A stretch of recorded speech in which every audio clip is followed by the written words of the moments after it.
И сейчас снова тема номер один. На орбиту отправился первый киноэкипаж. Юлия Пересильд, Клим Шипенко и командир Антон Шкаплеров. Вот как это было. Пуск. Есть пуск. Пуск.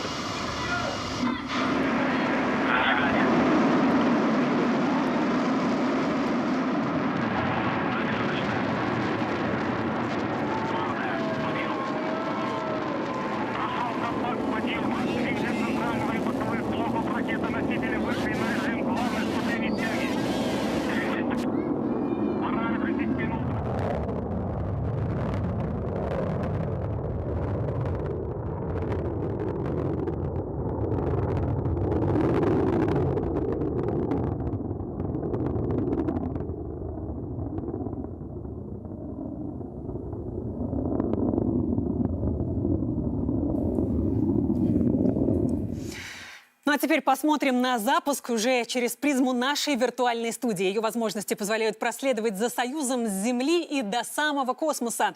Вот как творится история. Итак, минуты до взлета. И от ракеты отходят фермы обслуживания. Убирают кабель-заправочную мачту. На стартовой площадке никого. Ключ на старт, пуск, зажигание. После этих команд бетонную чашу заполняет пламя температурой в 1700 градусов. Ракету толкают ввысь двигатели первой ступени с тягой под 100 тонн.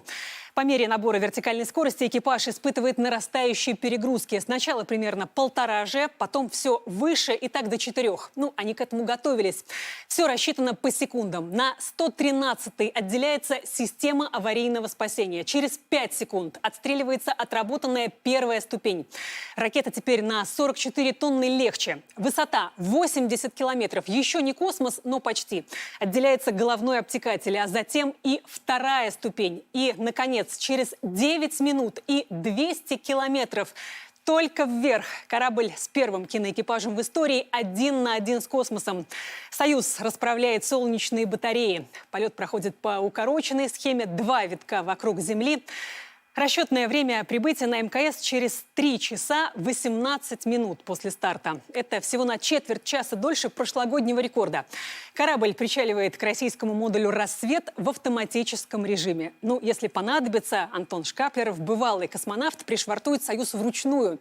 Впрочем, Юлия Пересильд и Клим Шипенко тоже прошли инструктаж по стыковке и знают, что делать. Первый в мире киноэкипаж, участники проекта «Вызов», уже, как мы уже несколько раз сказали, на пути к МКС. За стартом наблюдали миллионы людей во всем мире. И чтобы он состоялся, Юлия Пересильд, Клим Шипенко проделали грандиозную работу, освоили все тонкости космического дела. Сегодняшний день они точно запомнят на всю жизнь. Ну а как он начинался, расскажет Григорий Емельянов. Земля в иллюминаторе, земля в иллюминаторе, земля в иллюминаторе видна. В Москве только миновала полночь, а на Байконуре уже вовсю готовились к старту. Наш киноэкипаж специально лег накануне спать в 5 вечера, ведь подъем до рассвета в 3:15 ночи по местному времени. Рабочий день космонавта начинается задолго до запуска. И снится нам не рога космодрома. После подъема был длительный медосмотр, дезинфекция и легкий завтрак. Очень легкий на выбор говяжий или куриный бульон. Перегружаться перед стартом нельзя. Предполетные традиции, автографы на дверях гостиничного номера, благословение духовника Роскосмоса, настоятеля Георгиевского храма на Байконуре, отца Сергия. Как впечатление? Прям как будто из какого-то фильма, да, все происходящее? Как во сне. Смутно пока еще не верится до конца. Ну, мамка какая классная, да? Да. Автобусы везут экипажи на площадку 254, где космонавты проходят заключительные медицинские манипуляции и надевают скафандры. Это, кстати, непростая и не быстрая процедура. Скафандры ведь надо еще проверить на герметичность. За этой проверкой родственники наблюдают через стекло. Пока процесс не окончен, общение только жестами. Вот Юлия Пересильд пытается что-то донести детям. Первым освобождается командир экипажа. Вот Антон Шкаплеров уже у микрофона. Часов 6 поспал, да. Доктор дал чудо-таблетку. Как настроение ваше? Да, отличное, боевое. Сейчас чуть-чуть осталось. 5 часов до старта. Если выход под песню «Трава у дома» – самый патетический момент предстартовых часов, то это, наверное, самый лирический. Родственников, конечно, интересует, когда будет первый сеанс связи с орбитой. Все зависит от Антона.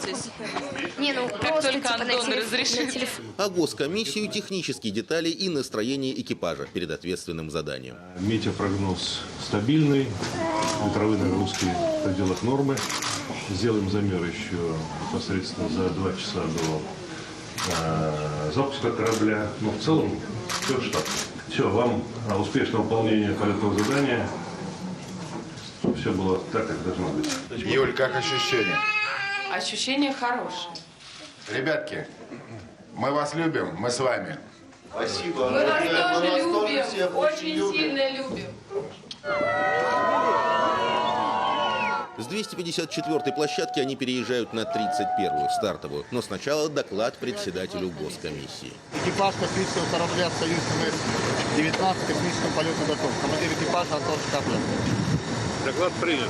То самое короткое «готов», ради которого вся эта длительная подготовка, а после которого уже космос. Итогом этой работы, в общем-то, мы надеемся, получим действительно серьезное художественное произведение и в целом совершенно новый виток пропаганды космических технологий, что крайне важно для Роскосмоса, в целом для всей ракетно-космической отрасли, потому что мы очень хотим, чтобы пошел приток молодых специалистов к нам. Сейчас уже пошел приток, но мы хотим, чтобы приходили лучшие из лучших.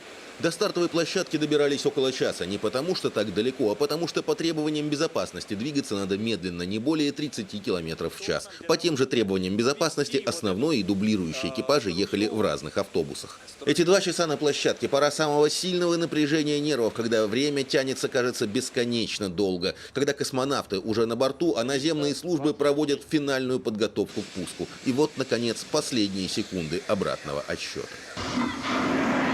Ожидание.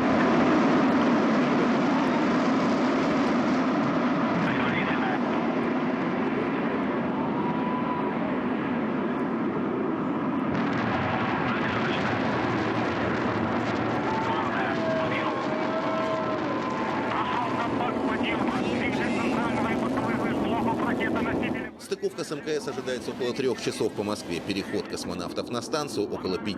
Впереди у киноэкипажа 12 дней съемок художественного фильма в космосе. Первого в мировой истории. Григорий Емельянов, Кирилл Логинов, Первый канал.